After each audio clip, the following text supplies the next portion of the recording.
Boleh tidak pejabat kepala dinas atau mungkin pejabat-pejabat di Bantul itu kalau dia itu juga berbisnis begitu Pak? Jadi sesungguhnya tidak ada larangan ya, tidak ada larangan. Dan yang paling penting adalah bahwa apapun aktivitas para pejabat, para ASN ini di luar pemerintahan itu tidak boleh mengganggu dan tidak boleh dijadikan alasan.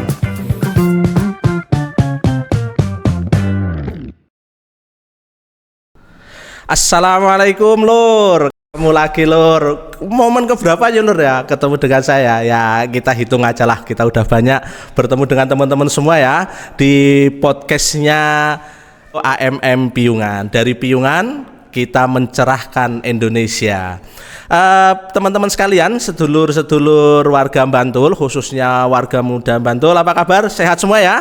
Alhamdulillah, mudah-mudahan sehat. Jaga kesehatan Lur, angin lagi kenceng banget Lur. Banyak-banyak minum vitamin dan berolahraga. Alhamdulillah Lur, kita ketemu pada sesi kali ini kedatangan tamu yang luar biasa. Siapakah dia? Nanti kita kenalan Lur ya. Kalaupun nggak kenalan, mestinya sudah kenal Lur. Ini cukup bahasa anak muda tuh famous di Bantul lah ya gitu. Kalau gantengnya ya 11-12 lah dengan saya. Beliau 110, saya 10 maksudnya begitu. Agak jauh Lur gitu. Kali ini kita kedatangan satu tamu yang luar biasa sekali. Orang menyebut beliau ini santri yang berpolitik. Kalau kita mengingat-ingat santri yang menjadi raja, itu dulu kita punya tokoh yang luar biasa namanya Sultan Agung, itu raja yang santri ini. Nah beliau terkenalnya ini santri yang menjadi bupati Lur. Siapa lagi Lur? Kita kedatangan tamu yang luar biasa, beliau Bapak Abdul Halim. Sugeng rawuh Pak. Nggih, matur nuwun Mas Tabah. Nggih, remen sanget kula saged silaturahim wonten AMM Piungan yang luar biasa, yang sangat terkenal di Indonesia ini. Amin Pak. Oke, ini beliau di aktivitasnya yang banyak. Mungkin hari ini dari subuh sampai sekarang pun pintar aktivitas Pak. Berkunjung ke berapa tempat nih Pak? Jadi rata-rata sehari itu 12 sampai 16 tempat. Piye Lur? Pagi sampai malam. Lur, sampai malam Lur nggih. Kita nggak tahu punggungnya iki bekas banyak kerokan apa mboten niki Lur. Karena tertutup. Tapi luar biasanya beliau sehat, bugar dan tidak sungkan datang ke acara manapun, termasuk pokoknya dilakoni ya. Dilakoni gitu aja lah. Jenengan yuswa pinten Pak saniki Pak? 54. 54 ya. Tapi terasa kayak 45 ya Pak. Resepnya nopo Pak niki Pak? Resepnya itu ini jangan punya hati yang mudah menyesal, yang mudah sambat. Itu semuanya itu kan dari hati. Oh, tidak dari fisik dulu ya Pak ya? Enggak, bukan. Dari hati dulu Pak. Fisik itu nomor 27. Nomor 27 Lur. Olahraga lu mesti sehat Lur. Nek kowe gawene grenengi tanggamu sedih ndonga, tanggamu duwe tuku motor kowe masuk angin, tanggamu tuku mobil kowe pingsan. Nggih Pak nggih. Iya. Datangnya dari hati ya Pak. Iya. Nggih. Beliau ini salah satu bupati yang berasal dari latar belakang pesantren ya Pak ya. Saya lihat beliau ini dari MTS malah Pak nggih, pun mondok nggih Pak nggih. Teng Kembang Pak nggih. Iya. Ini luar biasa Lur. Nah, nanti kita kenalan lebih jauh dengan beliau. Ini kalau terjun ke politik sejak kapan Pak? Sejak tahun 99 ketika reformasi Indonesia itu 99 itu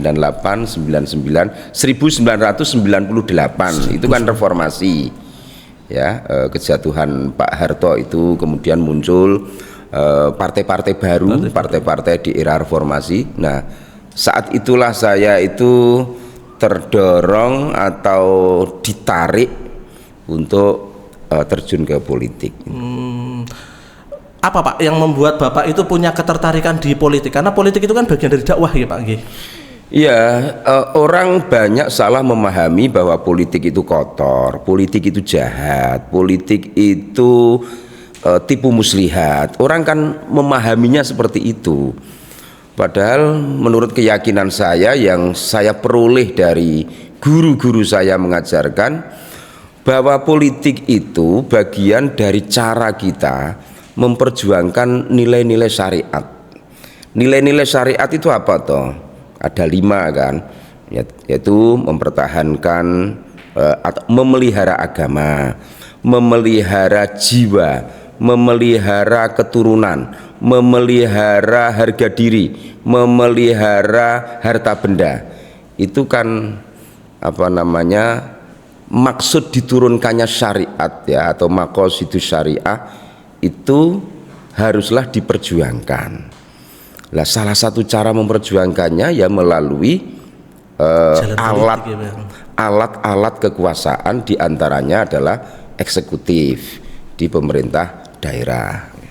Banyak jalan dakwah, tapi efek di eksekutif itu dampaknya luar biasa. Sekali tanda tangan itu bisa menyelesaikan masalah. Jadi ojo dibayangkan politik itu selalu kotor, sehingga kita anti politik. Akhirnya dengan kampanye yang kayak gitu, orang-orang baik tersingkir dari politik gitu loh, karena menganggapnya politik kotor. Jadi betul begini Mas Taba, jadi politik itu kayak pisau Mas. Ya, pisau ya Pak. Tergantung siapa yang memegang. Kalau pisau ini dipegang oleh penjahat untuk menusuk orang, untuk mengancam orang, ini artinya pisau ini menjadi alat kejahatan. Tapi kalau pisau ini yang memegang mbah kaum, ya kan, digunakan untuk menyembelih hewan untuk akikoh atau kurban, ini artinya pisau ini menjadi alat kebaikan, alat ibadah. Jadi tergantung ya Pak ya. Tergantung siapa yang memegang gitu aja. Itu hanyalah instrumen yang bisa untuk berbuat kebaikan, bisa untuk berbuat kejahatan, seperti pisau. Nek contohnya rada pisau HP mulur. HP positif ki nggo ngaji, nggo golek ilmu, nggo mencari calon bupati ki sopo wae, visi-visine apa. Orang buka HP, buka slot, golek petir. Wah, itu. Ora duwe duit terus pinjol. Waduh, luar biasa ya Pak ya, permasalahan anak-anak muda sekarang ya Pak ya. Enggak hanya anak muda lah Pak, orang-orang tua juga banyak Pak begitu Pak. Iya, ini slot ini harus dinyatakan musuh bangsa yang sangat berbahaya. Musuh, ya. Karena kurbannya itu sudah banyak sekali. Kalau yang dilakukan pemerintah apa Pak? Khususnya Bantul Pak, dalam niki dalam kejadian ya sebenarnya masih baru ya Pak ya, hitungannya baru dengan. Jadi slot ini kan melalui instrumen digital ya, sehingga pemerintah sendiri, baik pemerintah pusat apalagi daerah, itu kesulitan untuk memblokade situs-situs slot itu, sehingga kita harus membuat pertahanan itu justru dari keluarga-keluarga sendiri. Edukasi berarti Pak ya? Ya, edukasi.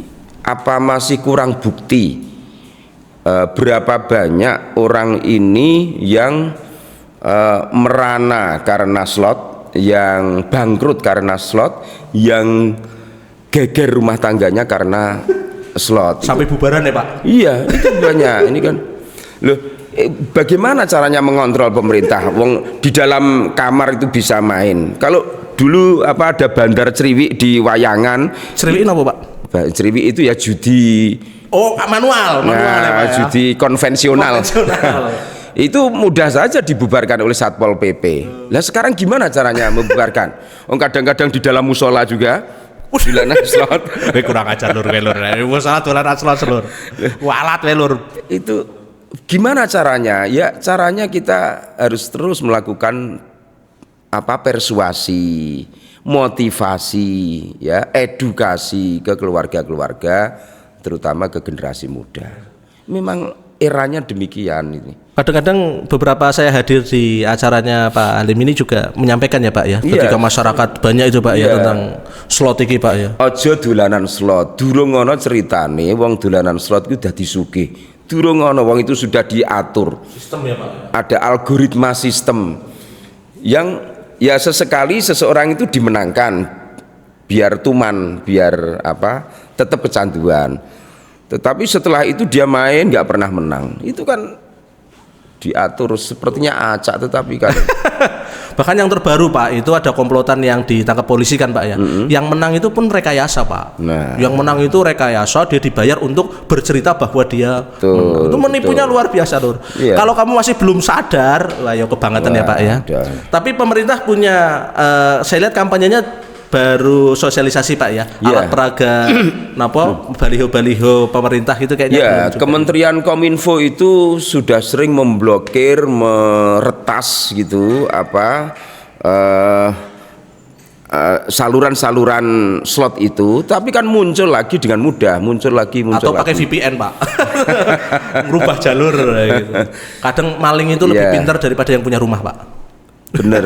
Akhirnya pertahanan kita hari ini ya pertahanan diri sendiri ini. Jangan menggantungkan orang lain itu akan melindungi kita. Yang melindungi kita ya diri kita masing-masing. Keluarga utamanya Pak ya, sebagai basis pendidikan anak-anak kita ya Pak. Ini luar biasa. Dengar-dengar Pak Halim ini ketika menjabat bupati baru 3,5 tahun ya Pak ya. 3,5 tahun, yang 2 tahun itu kudu gelut karo COVID gitu loh. Makanya beliau dan Pak Aris itu mengusung tema ya Pak ya. Rawe-rawe rantas, kerja harus tuntas, bangun Bantul soko dusun gitu Pak. Itu harapannya pripun Pak? Kenapa jenengan itu menyampaikan bahwa kerja harus tuntas? Apakah di 31 tahun ini visi jenengan ketika maju kemarin itu belum tuntas Pak, program-programnya jenengan begitu Pak? Ya pasti belum tuntas, pasti, karena RPJMD itu sesungguhnya dilaksanakan dalam kurun waktu 5 tahun berdasarkan undang-undang seperti itu. 5 tahun ya Pak ya? Sehingga tentu ada beberapa program itu yang belum tuntas, bahkan belum sampai setengahnya berjalan, sehingga ini perlu penuntasan untuk memastikan bahwa program yang sudah direncanakan itu bisa terwujud gitu. Dan tidak hanya itu, bukan hanya masalah pendeknya waktu saja, tetapi saat saya dilantik tanggal 26 Februari 2021, saat itu sedang tinggi-tingginya COVID gitu. Sehingga perencanaan yang sudah dirancang oleh pemerintahan sebelumnya ini harus dibatalkan. Alokasi berubah ya Pak? Ya, alokasi untuk pembangunan jalan, jembatan, infrastruktur pedesaan, di mana saat itu saya menjadi wakil bupati, mewakili Pak Harsono. Ini harus berhenti ya demi keselamatan jiwa masyarakat. Jadi COVID nyata-nyata berbahaya, maka ini harus diprioritaskan penanganannya. Anggarannya dari mana? Dari realokasi, refocusing namanya. Jadi membangun jembatan harus dihentikan, membangun jalan harus dihentikan untuk dialihkan bagi penanggulangan COVID itu. Siapa yang nggak babak belur ya Pak ya di COVID ya Pak ya? Wah, luar biasa. Saya nggak tahu bayangin pemerintah gimana, dan alhamdulillah kok ekonominya masih anu ya Pak. Yang lain pada lockdown, yang sini ya masih bisa urip dan sebagainya. Ini Pak Halim ini punya, dengar-dengar baru-baru 24 ini juga punya penghargaan lor. Nanti kita bincang yang bongkar lah ya. Nanti kita juga ngobrolin program ya Pak ya. Ketika jadi bupati 2024 dapat penghargaan dari Basnas ya Pak ya kemarin ya Pak ya. Ya sebagai pemerintah daerah yang peduli terhadap zakat, baik pengumpulan maupun pentasarufannya. Karena zakat ini merupakan potensi bagi peningkatan kesejahteraan masyarakat, terutama kaum fuqara masakin. Jadi zakat itu kan kewajiban bagi umat Islam. Jadi kalau semua orang kaya atau orang yang berkewajiban zakat itu membayar zakat, secara teori orang miskin itu sejahtera, Mas. Gitu ya Pak. Miskin tapi sejahtera gimana? Ya miskin tercukupi gitu. Kalaupun misalnya dia benar-benar tidak punya pendapatan pun gitu, karena tidak memiliki pekerjaan, dia bisa dibantu oleh umat Islam yang lain melalui zakat gitu. Zakat lor, wis bayar zakat orang lor iki lor. Solusi lor iki lor. Penting banget tuh lor. Ini penghargaan lainnya lagi, saya baca itu tadi sempat cari-cari itu, beliau juga mendapatkan penghargaan top pembina BUMD ya Pak ya. Award 2024 atas kinerja dan penghargaan untuk perusahaan umum daerah air minum Tirta Projo Taman Sari. Ini distribusinya sudah banyak ya Pak ya? Ya, jadi kita ini kan punya perusahaan yang memiliki 2 misi sekaligus. Satu misi untuk memberikan pelayanan dasar publik yaitu air, tapi di sisi yang lain perusahaan itu kan harus bertujuan untuk mendapatkan keuntungan gitu. Karena PDAM ini kan mengendalikan distribusi komoditi paling strategis yaitu air, maka dia tidak boleh menjual dengan harga mahal, karena air ini dasar ya Pak ya, kebutuhan sangat dasar. Semuanya harus bisa mengakses air minum ya. Tetapi satu sisi ini bentuknya BUMD ini harus mendapatkan keuntungan. Maka saya mengambil kebijakan ya untung karena ini komoditi dasar, maka tidak boleh sampai menghambat akses masyarakat untuk mendapatkan air minum dari PDAM gitu. Maka sampai hari ini belum kita naikkan tarifnya, walaupun secara bisnis ekonomi ini sudah saatnya naik gitu ya, karena kalkulasinya itu memang menghendaki demikian, tapi masih saya cegah untuk mungkin sederhananya HPP ini kudu naik tapi yo ditahan lah karena ini kebutuhan dasar. Bisnis yo bisnis tapi yo orang ngono banget ya kira-kira begitu.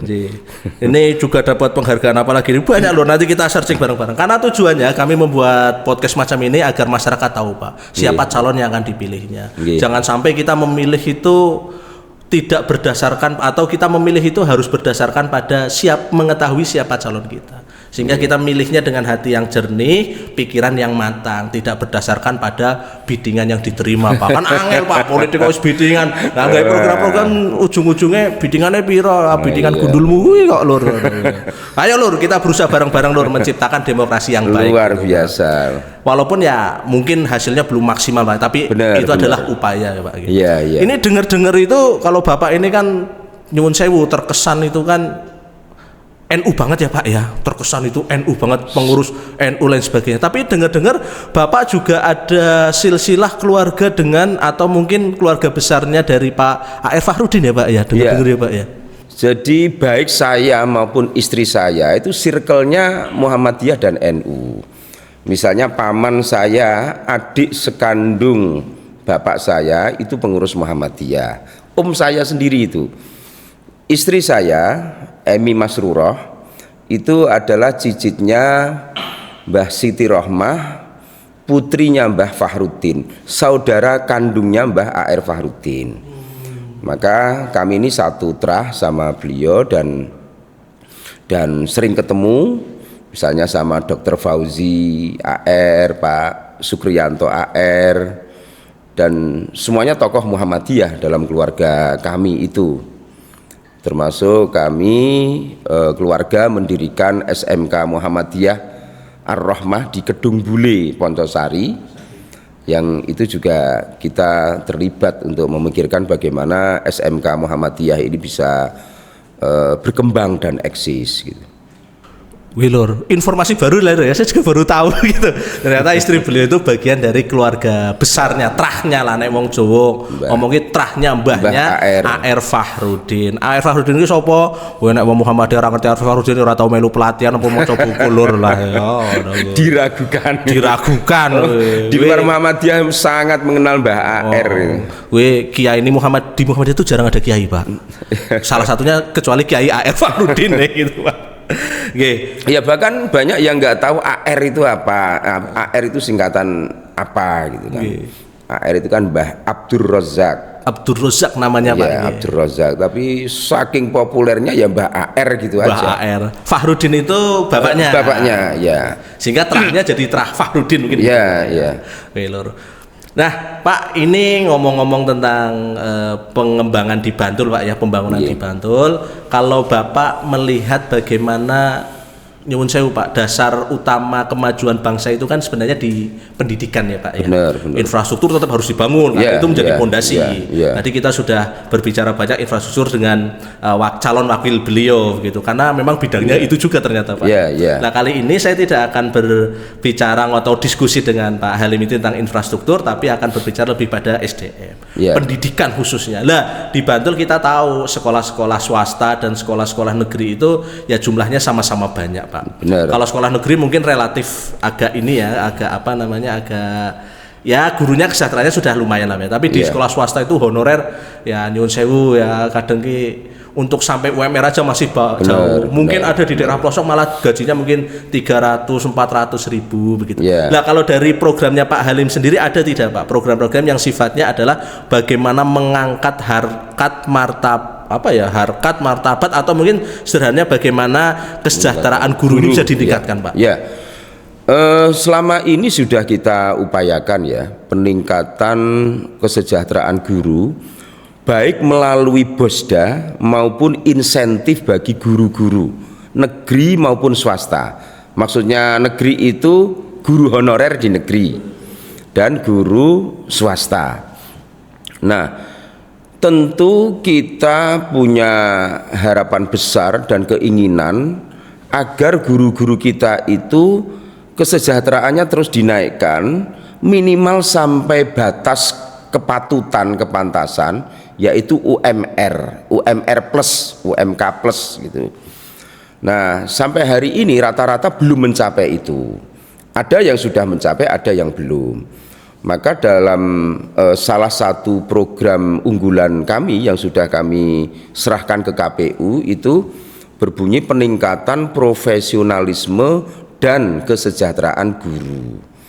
Sehingga dengan kesejahteraan guru atau guru yang sejahtera itu diharapkan mereka itu lebih tenang mengajar, mereka lebih istiqomah di dalam mengajar. Nggak kebanyakan cari seripilan ya Pak ya? Ya pastilah itu cita-cita yang harus segera diwujudkan, karena kualitas pendidikan itu juga salah satunya didukung dengan kesejahteraan guru, gitu. Betul. Nah, guru gaji nyuwun sewu 300.000, lah piye logika nggak sampai untuk bisa bertahan hidup lah. Tapi katanya memang ya namanya rezeki apa barokah itu bisa mencukupi. Tapi memang luar biasa. Jadi dalam hitungan saya guru-guru swasta ini sesungguhnya bisa mendapatkan kesejahteraan dari 4 sumber. Satu dari Bosnas, sebagian bisa untuk honor, sebagian Bosda bisa untuk honor, dan insentif sendiri langsung dari kabupaten ya.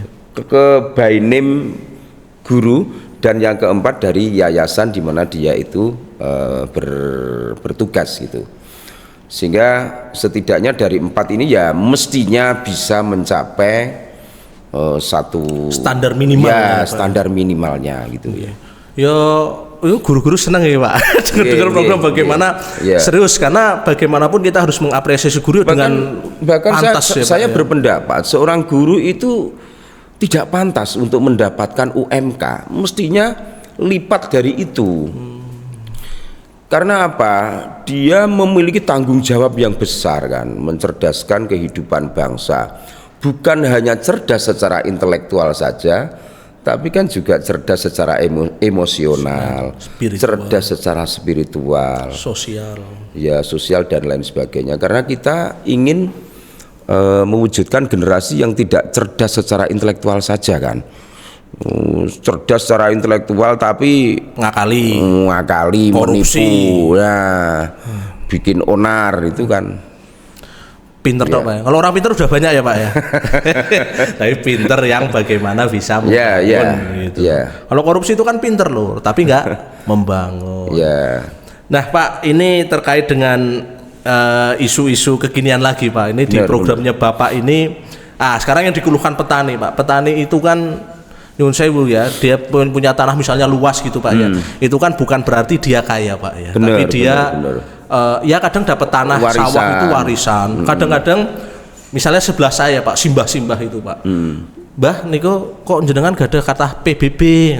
Oh Mas ben tahun niki lah pinten niku Mbah PBB ne 1,5 Mas. Lah arto saking pundi Mbah? Yo ngumpulke bayam, ngumpulke kangkung tak seleh-seleh apa tak sisih-sisihke nggo bayar pajak kok. Simbah-simbah tapi ya karena sistemnya begitu gitu Pak. Lah Pak Halim ini punya terobosan nggak Pak? Kira-kira petani-petani yang nyuwun sewu untuk membayar PBB ini berat, padahal dia murni sebagai petani, sawahnya dipakai untuk berkebun, menanam padi dan sebagainya. Bapak punya solusi terhadap masalah ini buatan Pak? Jadi kita patut cemas bahwa lahan pertanian kita itu terus menyusut. Dan hari ini lahan pertanian kita itu tinggal 13.000 hektar. Berapa persen itu Pak? Ya dari 511 km persegi luasan Bantul, nanti dihitung kalkulatornya. Orang gowo ya, orang matematikanya orang pinter ya lur. Kalau itu duit apa cepet lur. Jadi, nah ini trennya itu kan terus menyusut. Ini kalau habis ini kan berbahaya dari sisi ketahanan pangan. Kita memerlukan produksi pertanian yang terus menerus karena pangan ini kebutuhan pokok. Maka untuk mengerem, setidaknya itu mengerem laju alih fungsi, maka diperlukan insentif. Insentifnya apa? Kami sudah menghitung, sudah mempertimbangkan banyak hal, akhirnya kami putuskan mulai tahun 2025 pajak untuk lahan pertanian berkelanjutan itu harus dihapus menjadi 0 rupiah. Berarti yang produktif ya Pak ya? Iya, jadi agar lahan-lahan pertanian ini tetaplah menjadi pertanian demi ketahanan pangan kita. Kalau semuanya susut, habis, ini bisa mengancam ketahanan pangan. 13.000 hektar itu sedikit, Mas. Tapi nggak ngurangi APBD Bantul Pak. Nanti program nggak ada Pak, jalan nggak ada sumber uangnya itu. Kami sudah menghitung antara kehilangan dengan keuntungannya. Jadi kan begini, ketahanan pangan itu sesuatu yang harus ada, sehingga ini dengan biaya berapapun harus diperjuangkan. Nah, alih fungsi lahan pertanian itu secara terus-menerus ini jelas akan mengancam ketersediaan pangan kita, sehingga para petani, pemilik sawah ini harus diberikan insentif agar tetap mempertahankan lahan pertaniannya. Kita akan mencari penggantinya.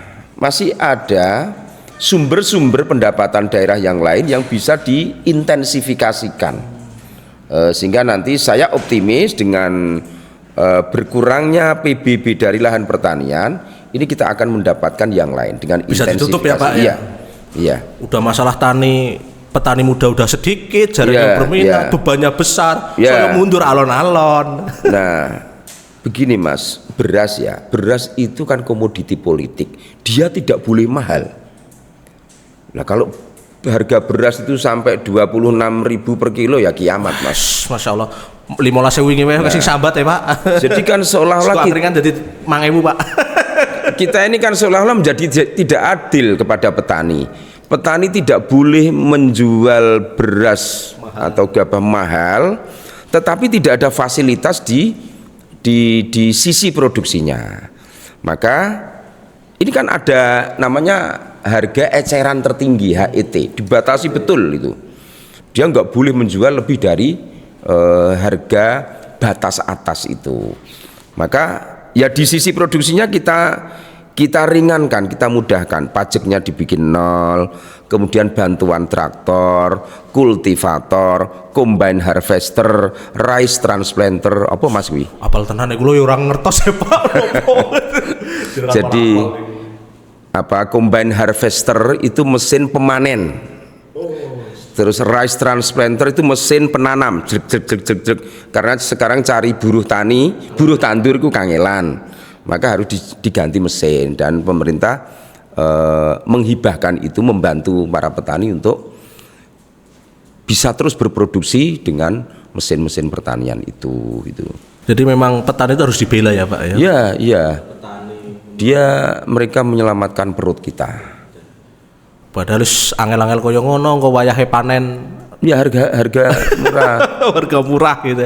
Itu memang betul harus didampingi. Maka betul. Intervensi pemerintah itu di sisi hulunya, di sisi produksinya. Kalau di sisi hilirnya kan sudah dibatasi, harga beras tidak boleh melebihi misalnya 12.000 per kilogram.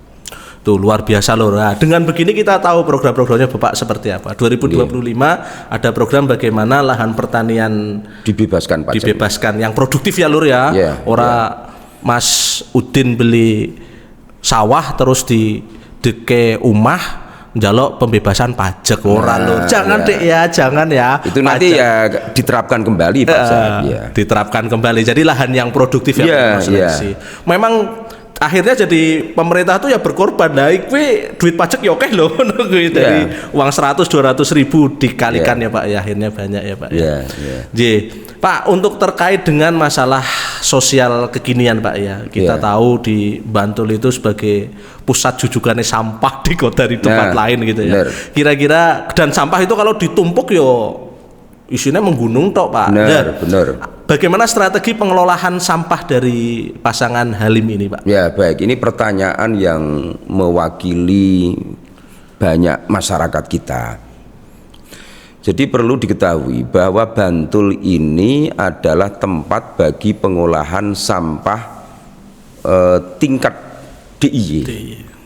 Sampah dari Sleman kota selama puluhan tahun diolah di Bantul dan di Piungan Pak. Dan di Piungan. Setelah Piungan ditutup ya, pusing semua. Gubernur menyatakan bahwa urusan sampah ini desentralisasikan, artinya dikembalikan kepada kabupaten kota untuk mengurus sampahnya masing-masing. Nah, sejak saat itu kami mengambil kebijakan untuk membangun TPST sendiri. Satu TPST Dingkian Argodatis Dayu, ini nanti kapasitasnya 50 ton per hari. Kemudian TPS pengolahan ya Pak ya? Ya, pengolahan. Iya. Ini TPST yang dibangun oleh Pemda Bantul di era kami ini. Kemudian yang kedua TPST Modalan Banguntapan, ini kapasitasnya 50 ton per hari. TPST Baburan nanti bisa di-up sampai 100 ton per hari. Kemudian TPST Tamanan itu sekitar 10 ton per hari. Secara teori ya, kapasitas TPST yang dibangun oleh pemerintah Kabupaten Bantul itu cukup untuk mengatasi sampah Bantul. Sekali lagi cukup untuk mengatasi sampah Bantul. Menjadi tidak cukup karena harus turut membantu pengolahan sampah kota gitu. Karena kota ada lahan Pak. Kota nggak punya lahan. Maka beberapa waktu yang lalu saya meminta Satpol PP untuk melakukan OTT, operasi tangkap tangan, bagi pembuang sampah di sekitar ring road itu. Luar biasa Pak. Ya, apa yang terjadi Mas? Itu kan di BAP sama Satpol PP diminta KTP-nya. Kota Pak ya? Kota Mas. Ditanya, kota lagi Mas. Berapa persen Mas? 95%. Itu dari kota Mas. Ojo ngomong loh Mas. Ojo ngomong ya, tapi kita siapkan kok. Ayo, Pak wali kota Jogja nih ada 3 calon juga nih. Ayo nih sampah sing tenang. Tetapi begini,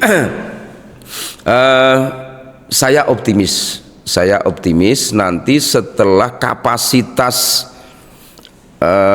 kapasitas maksimal itu bisa dimanfaatkan dari TPST itu sampah dari kota bisa diolah di Bantul, tapi yang bayar kepada Bantul.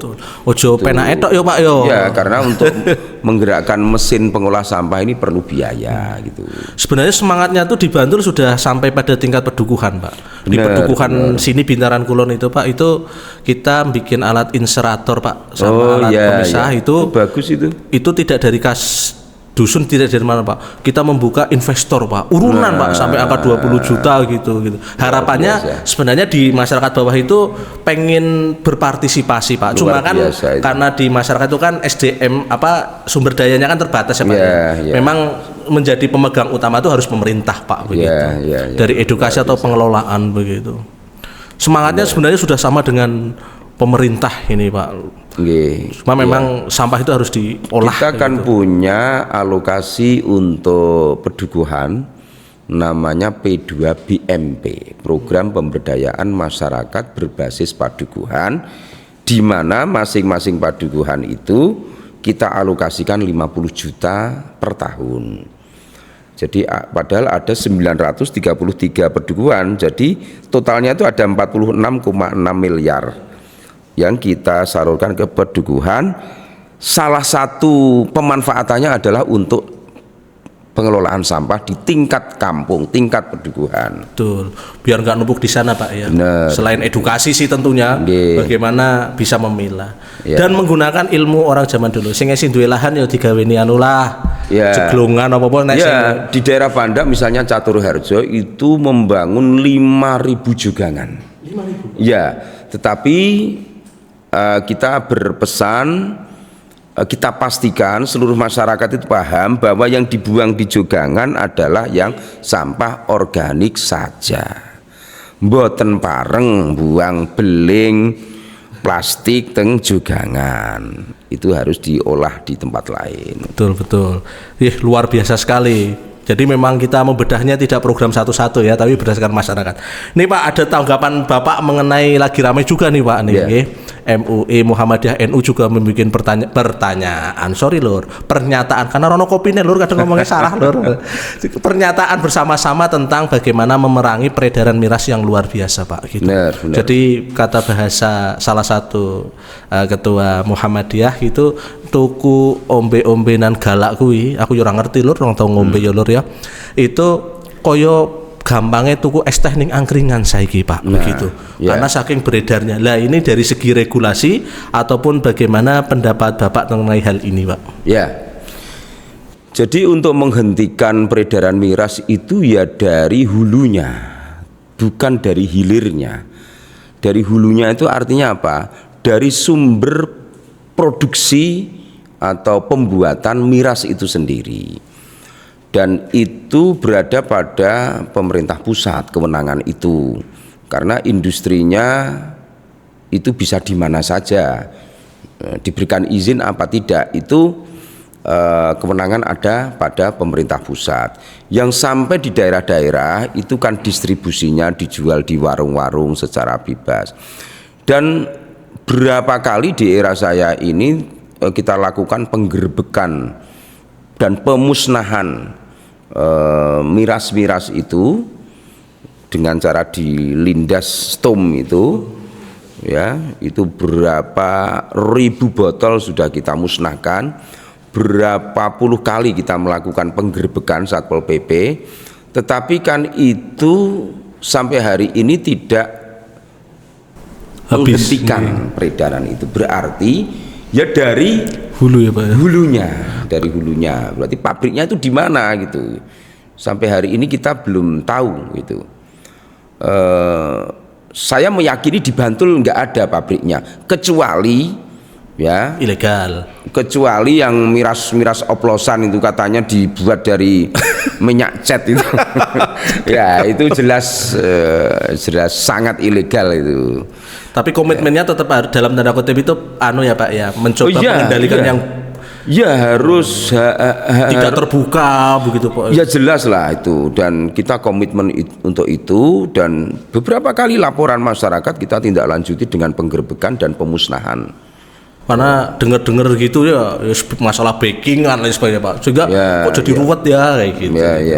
Ya. Itu lor. Jadi untuk masalah ombe-ombenan itu ya bagi anak muda ya mending golek es teh, es jeruk dulu, apa es yang apa sehat. Si sehat begitu. Karena itu merusak ya Pak ya dalam jangka panjang. Bener. Banyak mudorotnya dibanding kebaikannya.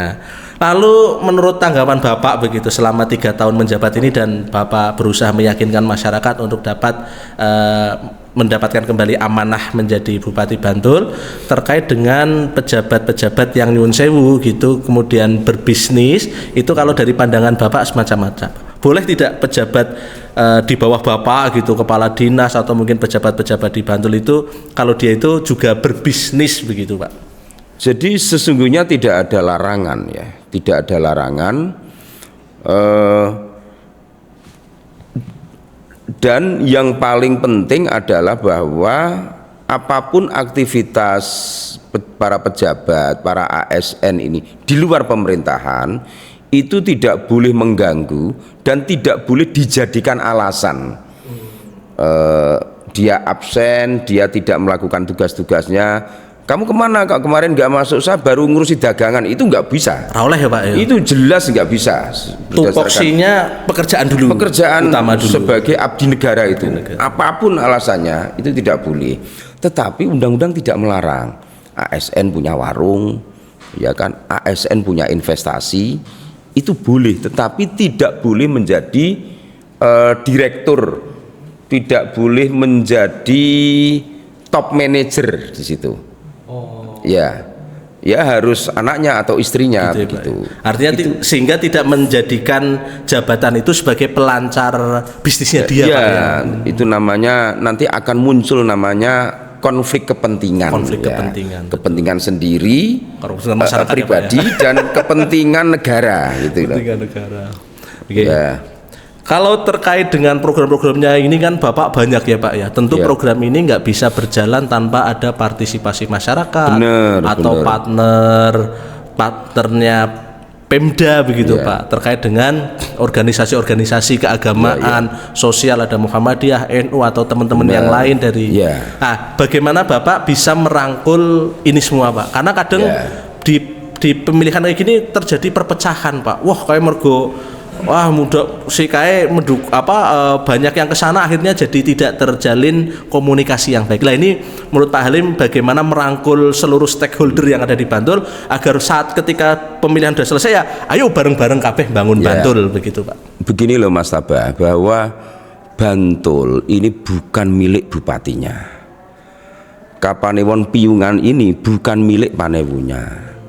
Sri Mulyo ini Sri Mulyo tadi. Sri Mulyo Pak. Sri Mulyo ini bukan milik Lurah Sri Mulyo, tetapi bahwa Bantul ini milik kita semuanya. Sehingga masing-masing dari kita ini punya kewajiban, punya peran bersama-sama mewujudkan Bantul itu menjadi daerah yang maju, yang masyarakatnya itu produktif, aman, tidak ada kejahatan, masyarakatnya bisa saling toleransi. Hidup dalam situasi begitu itu kan enak sekali. Kalau ada yang miskin semuanya bisa membantu gitu. Karena memang tidak semua hal itu bisa diatasi pemerintah loh Mas. Jadi pemerintah itu bukan lembaga yang serba bisa, serba kuat, serba tahu, tidak. Sehingga disinilah perlu partisipasi publik.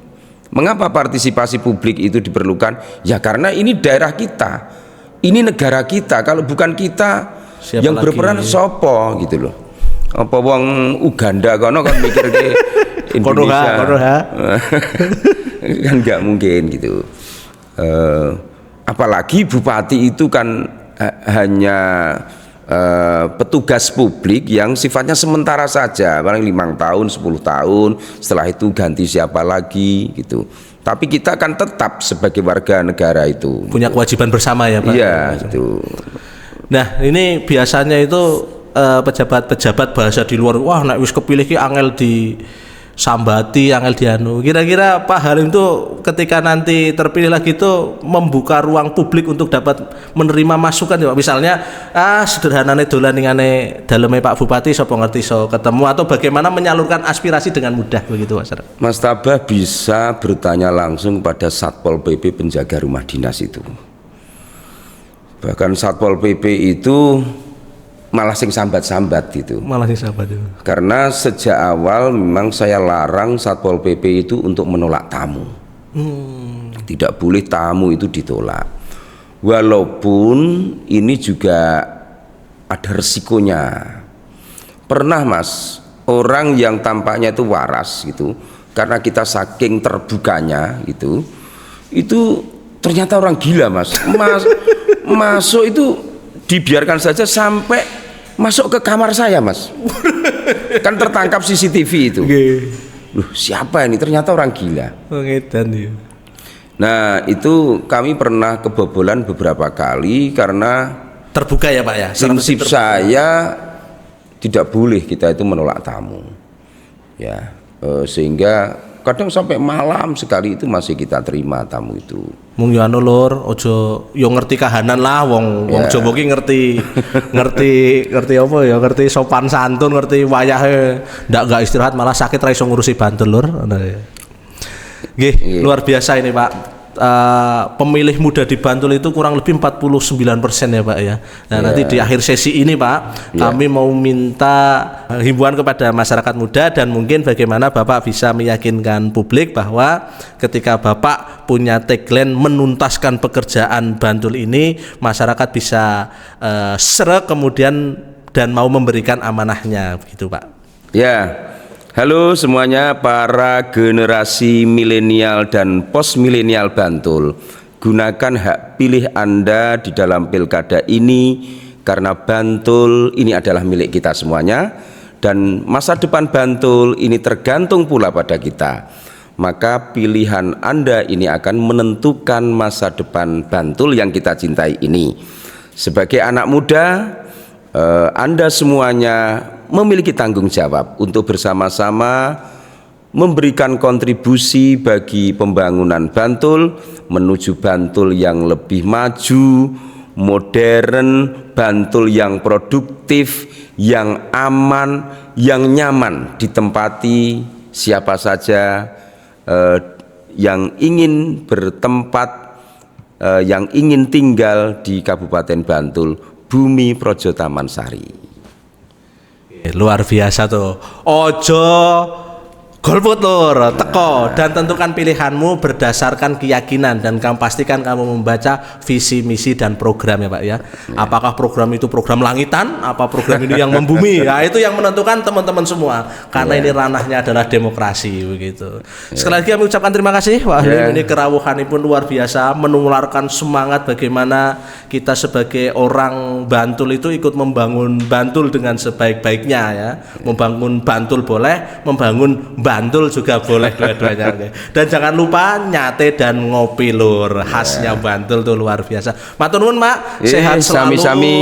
Mudah-mudahan apa yang menjadi harapan ikhtiarnya Bapak Allah ridhoi dan mudah-mudahan bisa tercapai. Dan mudah-mudahan kita bisa saling bekerja sama di kemudian hari dan mudah-mudahan pula kita sehat semua, semangat semua begitu Pak. Oke, teman-teman semua matur nuwun ya, ini sesi kita dengan tamu yang luar biasa Pak Halim. Apa diundang Kiai Halim nggih? Kang Halim saja. Kang Halim katanya Kang itu wong desa, pokoknya gelem serawung ning ndi wae. Ya, kita berusaha sebaik mungkin kita untuk dapat membangun Bantul sama-sama. Matur nuwun di sesi kali ini kurang lebih 1 jam. Insya Allah kita ketemu sesi yang lain lagi nanti dengan beberapa tokoh calon atau kegiatan-kegiatan yang lain. Matur nuwun lur, nasrun minallah wa fathun qarib wa basyiril mukminin. Wassalamualaikum warahmatullahi wabarakatuh. Berjayalah Bantul. Sobo.